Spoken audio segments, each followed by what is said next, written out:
جالي موكل اتقبض عليه وهو بيجدد الرخصة بتاعته بسبب ان ظهر له لما كشفوا عليه ظهر له ان عليه تبديد نفقات. طب ازاي تبديد نفقات وانا بدفع النفقات كلها؟ فوجئنا بعد كده بان الزوجة بتنفذ النفقة من عن طريق بنك ناصر.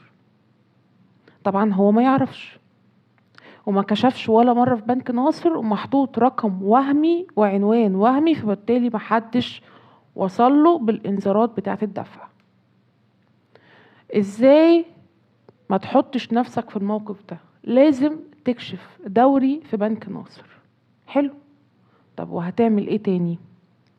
انت لو وقعت في المشكلة دي انت هتعارض، هتعمل معارضة وهتاخد افادة من البنك، افادة تصالح بانك سديت المبلغ اللي عليك عليها ختم البنك، وهتروح تقدمها في الجلسة. انت المفروض بقى تعمل ايه بعد كده؟ تكشف، والمفروض تسيب في حسابك فلوس. هي بتاخد 500 جنيه كل شهر، احسبهم، سيب لها 6 شهور مقدم. حلو. و6 شهور كمان روح حط مبلغ تاني، وهكذا، بحيث ان مفيش اصلا مديونية تكون عليك.